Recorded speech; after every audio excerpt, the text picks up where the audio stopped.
것은 어떻게 보면 관심이기도 합니다. 그래서 서로를 한번 바라봐 주는 것, 그리고 눈을 마주치고 한번 웃어주는 것, 그런 것도 대단히 중요한 것 같아요. 예. 예전에 어떤 분이 저한테 그런 얘기를 하더라고요. 목사님은 다른 분들하고는 좀 다른 게 있대요. 그게 뭐가 다릅니까? 그랬더니 제가 부교육자 생활할 때 일이에요. 지나가면서 꼭 아는 체를 하고 간대요.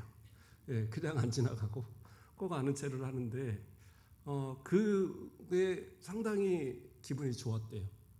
왜 그러냐면 자기가 꼭 힘들 때, 예, 교회가 좀 크다 보니까 교육자들이 뭐 성도들하고 다 일일이 눈 마주치고 이야기할 시간이 없거든요.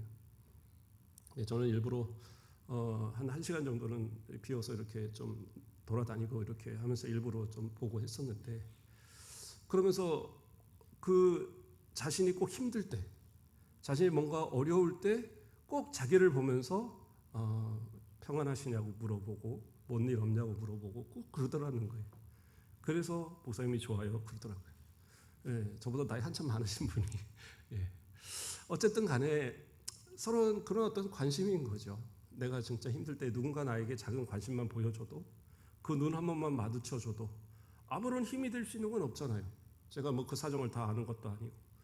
그러나 그 눈 한 번 마주침으로 인해서 마음의 위로가 되는 것. 어떻게 보면 그 바라본다라는 것은 대단히 중요한 힘을 가지고 있는 것 같아요. 어떤 분들을 보면 시선을 잘 못 맞추는 분들이 있어요. 서로의 얼굴에 시선을 잘 못 맞추는 분들. 예전에 어떤 집사님이 그러시더라고요. 계속 얼굴을 못 보고, 저하고 10년을 이렇게 알고 지내는데도 눈을 못 마주쳐요. 얘기 몇 마디 하고 도망가고.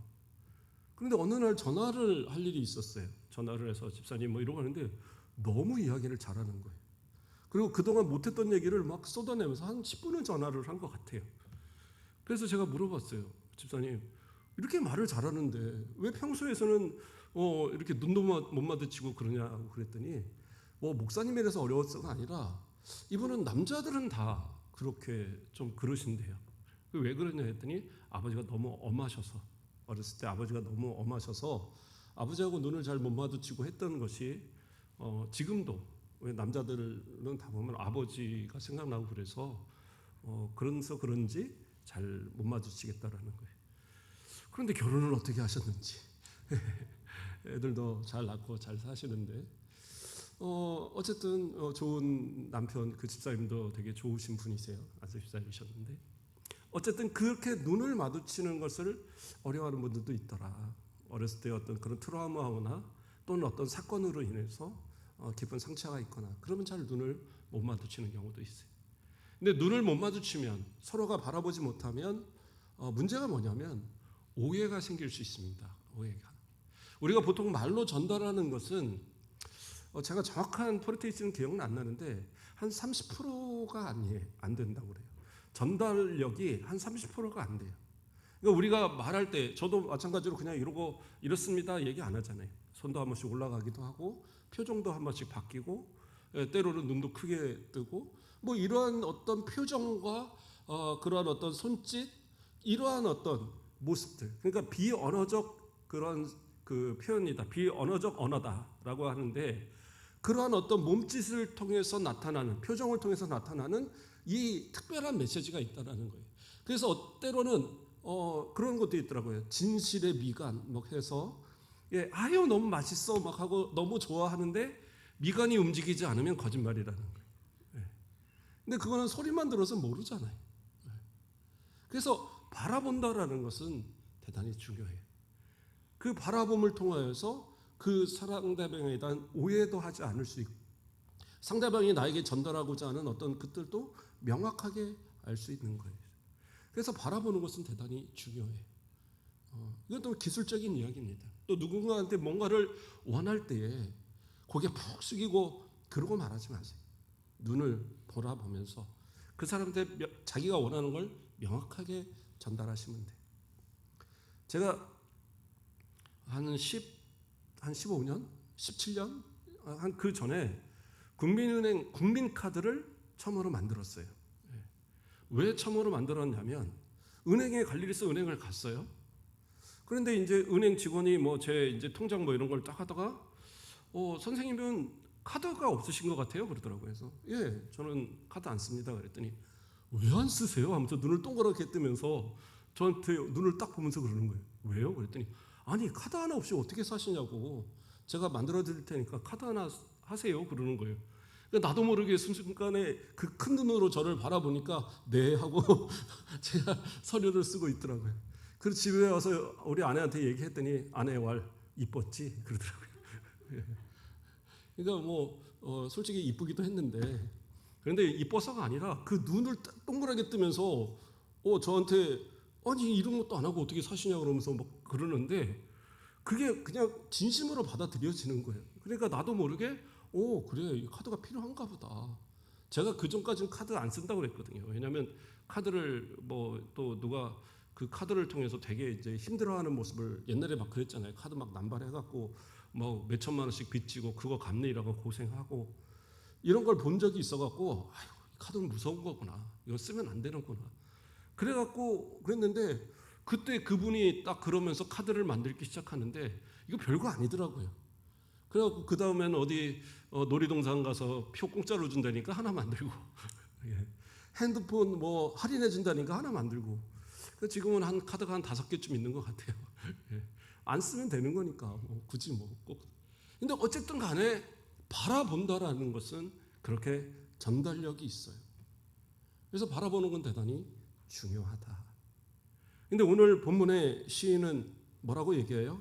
하늘에 계신 주여 내가 눈을 들어 주께 향하나이다. 그리고 또 뒤에 부분에서 뭐라고 그래요? 2절에서 우리 눈이 여호와 우리 하나님을 바라보며. 그러니까 지금 시인은 하나님을 바라보고 있는 거예요. 왜 바라봐야 되느냐? 어떻게 보면 그것은 신앙의 고백입니다. 하나님이 보이십니까? 보이지 않잖아요. 보이면은 이상한 분입니다. 안 보이는 게 정상이에요. 하나님을 우리가 아무리 보고 싶어도 때로는 저도 하늘을 한 번씩 가끔 볼 때가 있어요. 하나님, 예수님 혹시 언제 오시나 하고 한 번씩. 그런데 우리가 하나님을 바라본다고 그래서 이렇게 눈을 들어서 하늘을 본다고 그래서 하나님이 보이는 거 아니잖아요. 갑자기 뭐 둥그렇게 얼굴이 보이시면서 그래 내가 여기 있다 이러면 딱 좋은데 하나님 절대 그러지는 않으시거든요. 그럼에도 불구하고 하나님을 바라보는 이유는 뭐예요? 그 눈으로 우리의 눈으로는 보이지 않을지 모르지만 우리의 마음의 눈으로 우리의 영적인 눈으로 하나님을 향하여 바라볼 때 하나님은 언제나 그 눈을 우리와 마주치시고 우리의 필요한 것들을 다 살피시고 도와주시는 은혜가 있다라는 거죠. 어쩌면 우리가 말을 통해서 하나님 저 이런 거 부족해요. 저 모자라요. 저 이거 주세요. 저것 주세요. 열심히 기도하는 그 기도보다 어쩌면 어느 순간 너무 힘들어서 고개 한번 들어서 하나님의 눈을 바라보는 그러한 모습. 너무 아프고 힘들어서 고통 속에 한번 눈을 들어 하나님을 바라보는 그 눈빛에 하나님은 더 큰 그 기도를 듣고 계시는 것은 아닌가. 우리가 입술을 열어서 하나하나 이 아뢰는 것 그건 너무나도 한정적인 거예요. 그런데 하나님은 어떻게 해요? 주의 이름을 부르는 자에 구원하시는 거예요. 단순히 그냥 하나님을 바라보는 그 눈빛에 벌써 모든 걸 다 하셔요. 우리가 자녀들을 키워보면 그렇잖아요. 자녀들이 필요한 것들이 있을 때 바로 그 눈빛이 달라져요. 뭔가를 요구하고 있다는 거죠. 그러한 요구의 모습들, 특별히 딸들은 그러한 표현을 정말 잘하는 것 같아요. 뭐 그날따라 뭔가 딱 아빠한테 눈짓을 딱 보내면 용돈 그러면 바로 오케이. 그러니까 이 알아듣게 뭔가를 보내요. 말로 구글절절이 설명하지 않습니다. 그래도 알잖아요. 그것이 부모와 자녀의 모습이라면 하나님은 우리가 하나님을 바라볼 때에 그 눈을 마주치면서 우리의 원하는 걸 모르시겠어요? 우리 입술로 다 말하지 않아도 하나님은 아시는 거예요. 부부가 왜 싸워요? 몰라서 그래요. 더럽게 안 맞는다고. 그러나 부부도 연애할 때는 안 싸웠어요. 물론 싸우기도 했겠지만 그래도 결혼까지 했어요. 왜 그래요? 연애할 땐 서로 맨날 바라봐요. 서로 눈을 마주치고 서로 너무 보는 것이 좋고 그러니까 서로의 마음을 이해해요. 결혼하면 어떻게 해요? 그 다음부터는 얼굴을 안 봐요. 서로 자기 할 말만 하고 그러기 때문에 서로를 이해 못하는 거예요. 눈만 서로 마주치면 무엇이 필요하겠구나. 눈만 마주치면 지금 나에게 어려운 어떤 말을 하려고 하는구나. 이런 것을 서로 이해한다면 다툴 일이 없죠. 저는 절대 우리 집은 하나도 안 싸우고 우리는 너무 행복한 가정입니다. 대부분 남자들이 그래요. 근데 여자들은 속을 끓죠. 그런 모습들이 있는 거예요.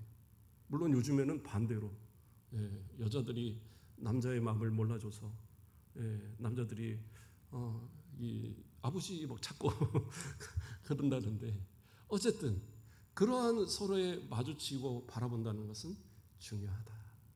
그래서 오늘 말씀을 통해서 하나님과의 관계 속에서도 우리는 어떻게 바라봐야 되는가를 한번 살펴보고자 하는 겁니다.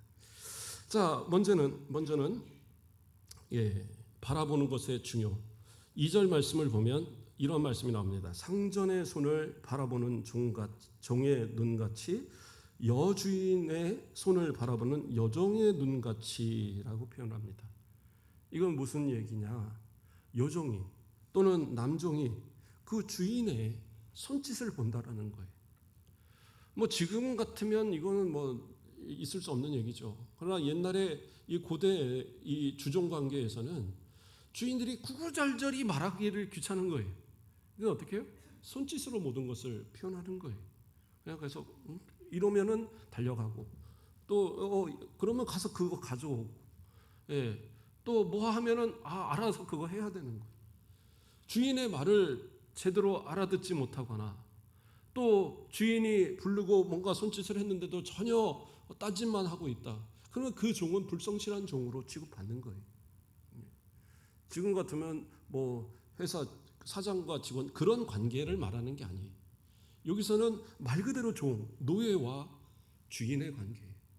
그래서 주인은 그리고 항상 그 여종의 몸종, 이 주인의 또 가까이 옆에서 이 시중 드는 종들, 그러한 종들은 특별하게 더 주인의 손짓을 바라봐야 되는 거예요. 왜요? 주인이 지금 뭘 원하는지, 주인이 나에게 지금 무엇을 요구하는지를 알아야 되니까. 그래서 바라본다라는 것은 뭐냐? 저 상대가 나에게 무엇을 원하는지를 알 수 있어요. 마찬가지입니다. 하나님과의 관계에서도요. 하나님을 바라볼 수 있어야지 하나님이 내게 원하시는 것이 무엇인가를 깨달을 수 있다라는 거예요. 마치 그 종이 주인의 손짓을 바라보며 지금 뭘 원하실까라는 그러한 것. 그런데 참 신기한 것은요.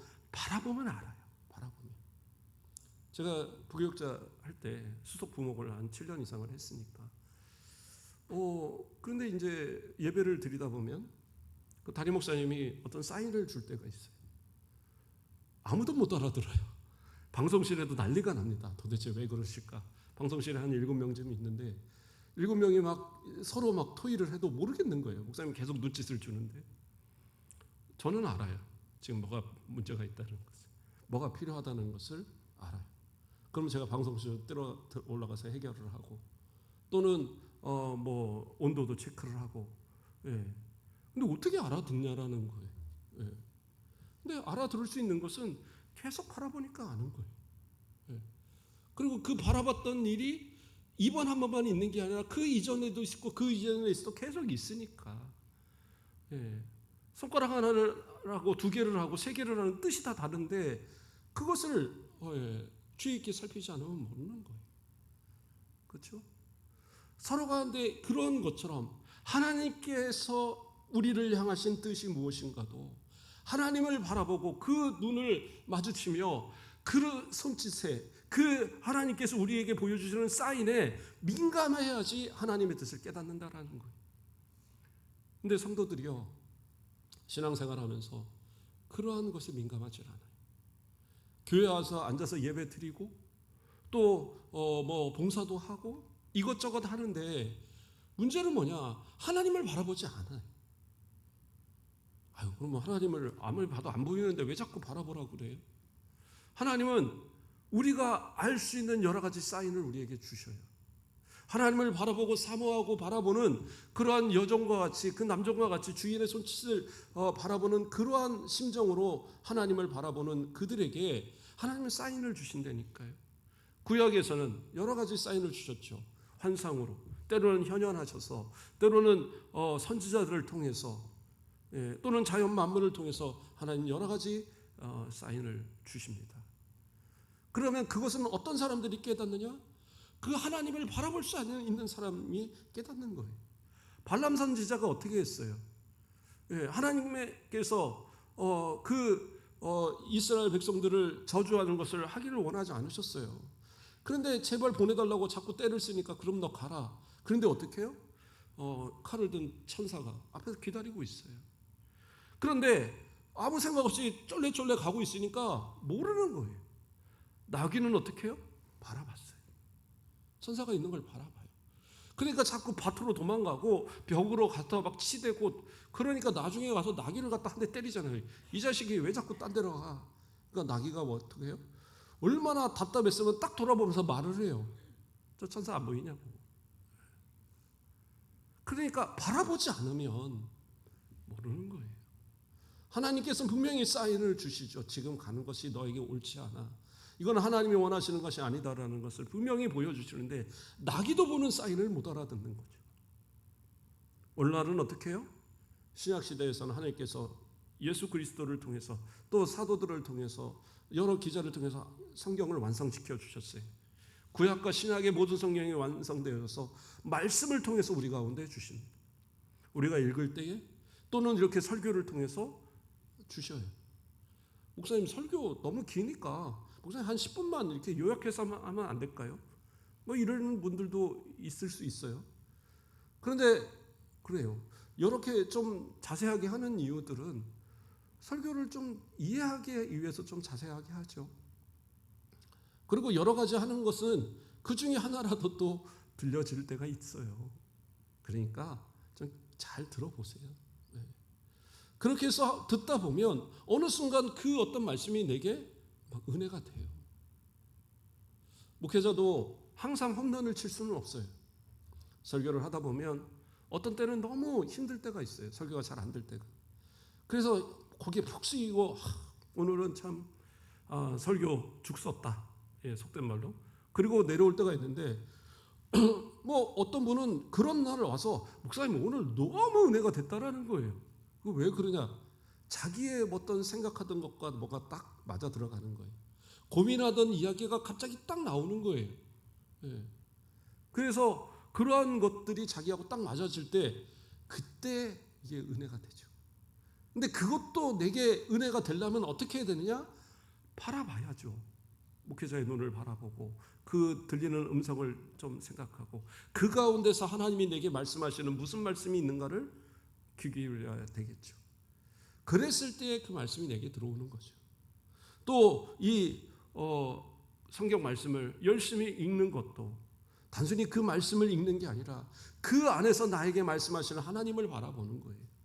하나님 오늘 나에게 어떤 말씀을 하시는가, 그리고 그것을 잘 깊이 있게 보다 보면 내가 수없이 읽었던 성경 구절들이 어느 날 내게 그 마음을 변화시키는 그러한 역사로 다가올 때가 있어요. 그렇기 때문에 성경은 오늘날도 진리의 말씀으로, 하나님의 말씀으로 우리 가운데 받아지고 전 세계의 성도들이 그 말씀을 받는 이유가 되는 거예요. 그런데 어떤 이들은 그래요. 아무리 이 설교를 들어도, 아무리 뭔가 성경을 읽으려고 해도 하나님의 응답을 모르겠다라는 거예요. 그러다 보니까 어떻게 해요? 세상적인 방법에서 뭔가를 찾으려고 하는 거예요. 우상을 섬기는 사람들이 왜 우상을 섬겨요? 눈에 보이니까 섬기는 거예요. 네. 이단들 왜 섬겨요? 이단의 교주들 딱 보이잖아요. 그냥 말 한마디 던져주면 딱 그거예요. 오늘 이거 이렇게 될 거야? 이렇게 될 거야?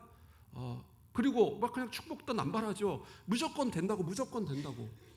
그러고 안 되면 너희 네 믿음이 부족해서 그런 거야. 막 몰아붙이고. 예.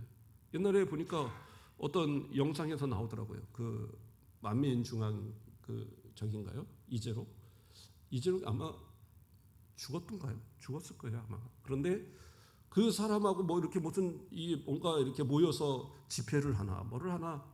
그런데 이렇게 의자가 양쪽에가 이렇게 있어요. 자기는 앉아 있는데 의자가 비어 있어요. 왜 비어 있냐 했더니 자기가 성령이고 이쪽은 하나님이 계시고 이쪽은 성부 하나님 계시고 성자 하나님 계신다라는 거예요. 그래갖고 있는 거예요. 그러니까 또 어떤 사람은 거기서 간증을 하야 역시 성령 되시는 이재롱님 옆에 이 하나님 계시고 예수님 계신 보니까 하나님 닮으셔서 그 모습이신 것 같아요. 택도 없는 소리 하고 있는 거예요. 예. 그런데 문제는 뭐냐? 그 옆에 있는 사람들이 그걸 믿어요. 예. 뭐예요? 눈에 보인다라고 해서 그것이 다가 아니에요. 속으면 안 되는 거예요. 이단 만드는 거 정말 거짓말 조금만 하면 정말 이단 쉽게 만듭니다. 우리 성도들 성경 잘 알아요? 많이 아실 수 있어요. 그러나 마음 먹고 제가 조금만 바꿔갖고 이야기하면 그냥 다 속을 수밖에 없습니다. 이단에 빠진 사람들이 그 이단에 교주된 그 이단 교회들이 처음부터 그랬겠어요? 교묘하게 그걸 바꿔가니까 그 안에서 자기가 이단에 빠진지도 모르고 빠지는 거예요. 그 개구리가 그런 데잖아요. 뜨거운 물에 던져놓으면 팔딱 뛰어나오는데 찬물부터 서서히 데워가면 그냥 그 고아져서 아주 그 곰탕이 될 때까지도 모른다는 거예요. 그런 것처럼 그렇게 빠져들어가요. 그래서 목사님 위해서도 기도하셔야 될 게 뭐 좋은 목사님, 상주 많이 하는 목사님 되는 것도 좋은 목사님 뭐 그런 것도 좋지만 이단 같은 목사님 되지 않게 해달라고 기도해야 돼요. 거짓말하는 목사님 되지 않게 해달라고. 아무리 깨끗한 우유를 준비해도요. 독 한 방울만 거기다 집어넣으면 그거는 못 쓰는 거예요. 농약 타보신 분들 알죠? 농약 그 막 20kg짜리 통 막 그런 거 이만한 것들 등에 메고 막 하는데 실제 그 물 가득 채워서 거기다가 넣는 건 어떻게 돼요? 조그만 이 잔으로 2잔 넣으면 다 그 농약이 되는 거예요. 근데 그거 한 대접 피곤하다고 이거 하나 먹어야지. 그럼 어떻게 돼요? 그럼 죽는 겁니다. 그런 것처럼 거짓된 것에 함부로 속아서는 안 되는 거예요. 그런데 아까 말한 것처럼 왜 그런 거짓에 속아요? 눈에 보이니까. 그런데 사람들은 참 신기한 거예요. 자, 불상을 만들어요. 불상을 만드는데 열심히 만들어 놓고 거기다 금박 입혀서 거기다가 막 절을 해요. 그러면 자, 이 불상이 어떤 효용을 가집니까? 또는 뭐 나무라든가 뭐 돌이라든가 이런 거 잘라갖고 모양 만들어 놓고 거기다 막 신으로 섬기잖아요. 그러면 그게 어떠한 효용을 가져요? 이거 대단한 겁니다. 그런데 자, 이 나무를 가지고 만들었어요. 그러면 나무 뭐 큰 통째로 하나 가지고 만듭니까? 잘라갖고 제일 좋은 부분 잘라갖고 그것을 가지고 잘 꾸며갖고 금칠해갖고 갖다가 놓고 불상이라고 섬기는 거예요. 그래서 그거한테 복 달라고 빌어요. 자, 그러면 그 잘라내고 나머지는 어떻게 합니까? 나머지는 어떻게 해요? 갖다 잘라갖고 갖다 불 때우고 그 잘라갖고 갖다가 뭐 이쑤시개 만들고 다 그러고 그런 거 아니잖아요. 그런 거잖아요. 그러니까 가장 좋은 부분 잘라서 우상 만들어 놓고 비는데 그 나머지 부분들은 갖다가 뭐예요? 불 때우고 그냥 뭐 안 되면 갖다 저 쓰레기통에 갖다 버리고 그러고 없애버린단 말이에요. 진짜 이것이 힘이 있고 진짜 귀한 거고 진짜 어떤 능력이 있는 거라면 나머지도 함부로 하면 안 되죠. 그렇지 않아요? 그런데 나머지가 불쏘시개가 된다면 이것도 불쏘시개 감밖에 안 되는 거예요. 단적인 예로 제가 금 재련하는 그러니까 금 이렇게 세공하는 그러한 장면을 한번 TV에 봤어요. 열심히 세공을 하고 해서 반지도 만들고 뭐 또 목걸이도 만들고 다 만들어요. 그래서 그 만든 거를 갖다가 이제 제품을 했죠. 그리고 나서 저는 다 끝나는 줄 알았어요. 안 그래요. 그 세공한 사람이 그 옆에 떨어진 금가루들을 열심히 잘 모아요.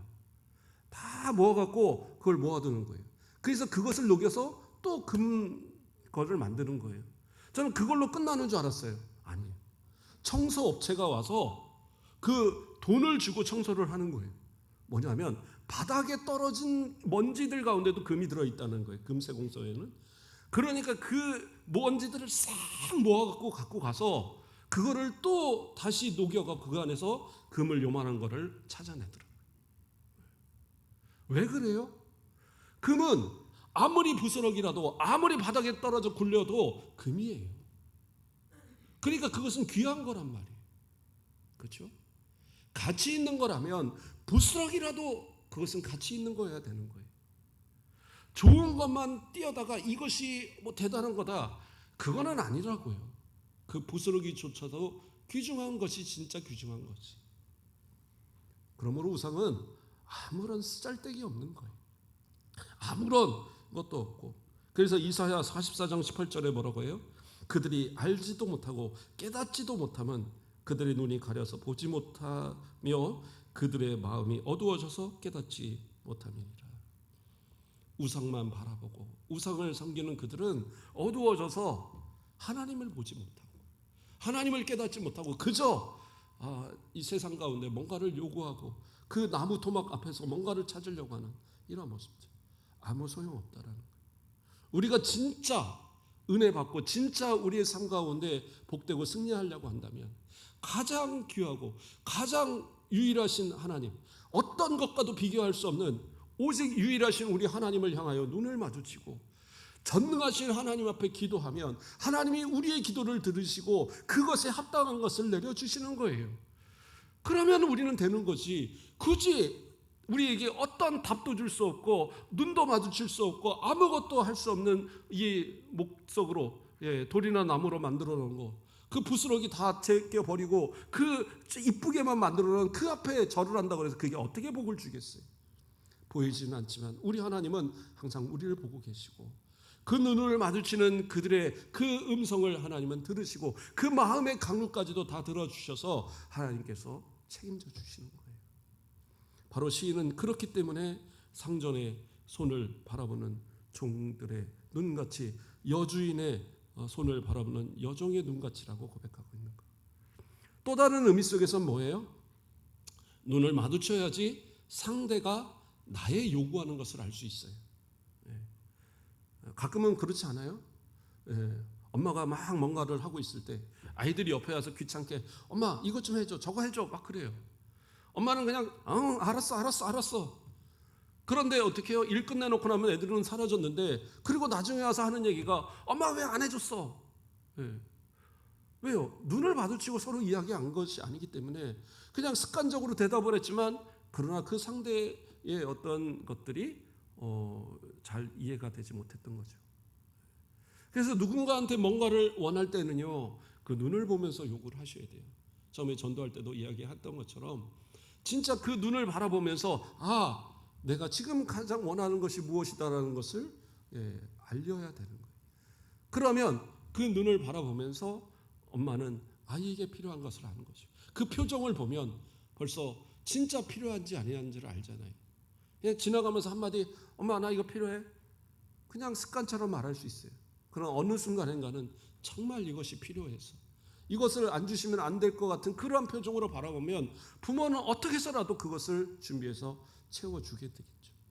하나님도 마찬가지죠. 우리가 하나님을 바라볼 때에 하나님은 우리를 바라보시면서 그 좋아하는 것들을 다 알고 바라보신다는 거예요. 제가 우리 큰애가 어렸을 때 학원을 한번 따라갔었어요. 공개 수업을 한다고 그래서 보니까 아이들이 쭉 있는데 학원 선생님이 이제 질문을 하는 거예요, 아이들한테. 그러니까 한 두 아이가 서로 손을 들면서 저 시켜주세요 하는 거예요. 그래도 이제 되도록이면 이렇게 돌아가면서 한 번을 시키려고 하는데 이 아이들이 계속 손을 드니까 이 아이들한테 계속 물어보더라고요. 그래서 그러면 얘들이 또 대답하고 좋다고. 그런데 진짜 똑똑하더라고요. 바로바로 대답이 팍팍 나와요. 우리 아들은 어떻게 했느냐? 모르는 건 아닌데 손이 늦어서 이게 올리려면 벌써 다른 애가 올리고 있으니까. 그런데 그게 뭐예요? 선생과의 눈을 마주치고 자기가 이것을 안다라는 표현을 확실하게 하는 거죠. 그러니까 선생은 어떻게 해요? 그 확실한 표현하는 아이를 더 시킬 수밖에 없는 거예요. 물론 배려해서 이 아이도 다 시켜보지만 결국에는 더 요구하는 그 손을 더 바라봐주게 되는 거예요. 하나님께도 물론 하나님은 전능하신 하나님이고 전지하신 하나님이기 때문에 우리의 모든 걸 다 아시고 다 바라보시는 분이시지만 그래도 우리가 하나님을 대할 때는 하나님 저 좀 바라봐 주세요. 저 좀 알아봐 주세요. 뭔가 그런 간절함으로 좀 아뢰는 그런 모습이 있어야 되지 않을까. 그래야지 은혜를 받아도 이게 하나님이 주신 거라는 걸 알아요. 내게 은혜를 하나님이 분명히 주셨는데 누가 봐도 하나님이 은혜를 주신 건데 본인만 모르는 사람들이 얼마나 많은데요. 신앙생활 한다고 말하면서도 하나님 은혜 주셔서 부유하고 건강하고 자녀도 잘 되고 다 잘 됐는데 결국에 와서 하는 얘기가 아이고 나는 복도 많아. 하나님이 주신 복이 아니라 자기가 그냥 복이 많대요. 귀가 뭐 길어서 뭐가 뭐 해서 그거는 복이 아니에요. 우리는 하나님을 바라보면서 하나님께서 우리의 기도를 들어주셔서 우리 가운데 복을 주시는 거잖아요. 그러니까 이 복을 우리가 깨달아 알기 위해서 우리는 어떻게 해요? 하나님께 더더욱 우리가 바라보는 그 여종의 그 눈처럼 이 종이 상절을 바라보는 것처럼 그 손짓을 바라보는 그러한 모습처럼 하나님을 바라보고 그러면서 나의 모든 기도들을 아뢰을 때에 그때 어떻게 해요? 하나님께서 우리 눈이 여호와의 우리 하나님을 바라보며 우리에게 은혜 베풀어 주시기를 기다리나이다. 그래서 그 은혜를 기다리는 그들에게 은혜를 베풀어 주시는 거죠. 때로는 그래요. 우리가 세상을 살아가면서 원치 않는 어려움을 당할 때가 있어요. 3절 말씀을 보면 여호와여 우리에게 은혜를 베푸시고 또 은혜를 베푸소서. 심한 멸시가 우리에게 넘치나이다. 안일한 자의 조소와 교만한 자의 멸시가 우리 영혼에 넘치나이다. 지금 이 고난의 상황, 멸시받고 조롱받고 또 교만한 자의 그러한 핍박을 받는 이러한 상황이 할 수 있는 거라고는 하나님 바라보는 방법밖에 없거든요. 시인은 그것을 지금 고백하고 있는 거예요. 평안해서 하나님 바라보는 게 아니라 진짜 힘들어요. 도저히 안 되겠어요. 자, 이 시편 123편은 4절밖에 안 돼요. 근데 대부분의 이러한 하나님을 바라보고 뭐 이런 내용들에 앞서서는 하나님에 대한 막 높여드리는 내용들이 상당히 많이 나옵니다. 뭐 지존하신 하나님, 저 하늘에서 뭐 굽어 살펴보시고 뭐 어쩌고 여러 가지 수식어가 붙는데 이건 그런 수식어 하나도 없어요. 그냥 막바로 하늘에 계신 주여 내가 눈을 들어 주께 향하나이다. 그리고 딱 할 말만 시작하는 거예요. 뭐예요? 진짜 힘든 거예요. 말조차 할 만큼 힘든 그 말조차 안 나오는 그런 상황인 거예요. 그래서 짜고 짜내서 열심히 하나님 앞에 지금 기도하고 있는 거예요. 그런데 그 몇 마디 안 되는 기도를 우리 하나님은 들으셔요. 근데 여기서 중요한 단어, 이 단어만 오늘은 좀 소개하면서 마무리하겠습니다. 3절에 보면 여호와여라고 부르고 있어요. 여호와라는 이름은 어떤 의미냐? 하나님의 칭호이죠. 하나님의 신명인데 여호와는 언약에 기반한 그러한 이름이에요.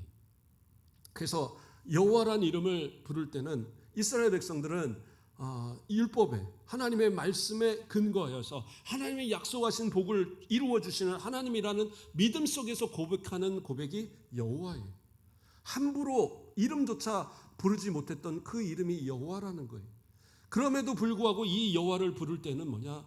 하나님께서 내 기도를 정말로 들어주셔야 된다는 그런 간절한 소망을 가지고 부르는 이름이거든요. 그러니까 지금 이 시인은 하나님을 바라보며 어떻게 보면 눈으로 보이지 않는 그 하나님을 영적으로 바라보면서 하나님 여호와이시잖아요. 하나님이 여호와시잖아요. 주의 이름을 부르는 자 하나님께서 그 응답하시겠다고 약속하셨잖아요. 그러니까 그 약속 의지에서 저 지금 여호와를 부르고 있어요. 하나님 들어주세요. 그 기도에 하나님은 응답하실 수밖에 없는 거예요. 신약에서도 그러한 고백이 나오죠. 로마서 10장 12절에서 13절에 유대인이나 헬라인이나 차별이 없음이라 한 분이신 주께서 모든 사람의 주가 되사 그를 부르는 모든 사람에게 부요하시도다. 누구든지 주의 이름을 부르는 자는 구원을 받으리라. 그 이름을 부르는 자, 여호와의 이름을 부르는 자, 우리 예수 그리스도의 이름을 부르는 자, 그 부르는 자의 그 모습은 그가 건강하건 이 연약하건 부자이건 가난하건 필요 없어요. 그 이름을 부르고 믿음으로 여호와를 부르고 믿음으로 예수 그리스도를 부르는 그들을 어떻게 해요? 구원하시는 거예요. 단순히 저 천국의 구원뿐만 아니라 이 땅에서도 멸시와 조소와 모든 고난 가운데서 하나님 들어주셔서 원수 마귀 또 그러한 대적자들을 다 물리치게 하시고 결국엔 승리케 하시는 은혜를 베풀어 주신다는 거예요. 시인은 그것을 믿기 때문에 그렇게 하나님 앞에 그 눈을 마주치고자 하는 거예요. 예수님도 말씀하셨어요. 마태복음 7장 11절에 너희가 악한 자라도 좋은 것으로 자식에게 줄 줄 알거든 하물며 하늘에 계신 너희 아버지께서 구하는 자에게 좋은 것으로 주시지 않겠느냐. 하나님의 눈을 마주치는 그러한 성도들에게 하나님은 좋은 것으로 베풀어 주십니다. 우리 가운데 가장 필요한 것, 지금 가장 내가 원하는 것, 이것은 반드시 있어야 되는 것, 이것이 아니면 살아갈 수 없는 상황, 하나님은 다 아시기에 때로는 내가 입술을 열어서 다 고백하지 못해도 그냥 주여 그 한마디에, 여호와를 부르는 그 한마디에 하나님께서는 들으시고 응답해 주시는 거예요. 그 하나님을 의지하며 그 하나님과 눈을 마주치고 우리 일주일 동안 한번 살아가 보시길 바랍니다. 힘들고 어려울 때마다 눈을 들어서 하늘도 한 번씩 바라보세요. 저 하늘 이상한 구름만 떠도 내 주님 오시는가. 그 주님 고대가 있잖아요. 손영호 목사님 지었던. 좀 그러한 심정으로 바라보고 살아가시면 어느 순간 하나님의 위로가 우리 가운데 있고 주님이 도우심을 통하여서 평안한 한 주, 평안한 1년, 더 나아가서는 나의 삶의 모든 부분이 주님 앞에 감사와 평안으로 넘치는 그러한 모습이 되어올 줄 믿습니다. 이러한 믿음 가운데 사시는 모든 성도들 되길 주님의 이름으로 축원드립니다. 기도하겠습니다.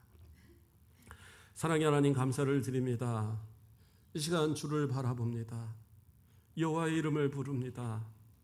주님께서 약속하신 대로 우리 가운데 응답하여 주시고 우리의 삶을 평안케 하시며 모든 어려움 가운데 구원하시고 저 영원한 천국 가는 그 모든 길이 형통으로 하나님이 주신 은혜 가운데 감사로 살아갈 수 있도록 은혜 더하여 주시옵소서. 감사합니다. 예수 그리스도의 이름으로 기도드립니다.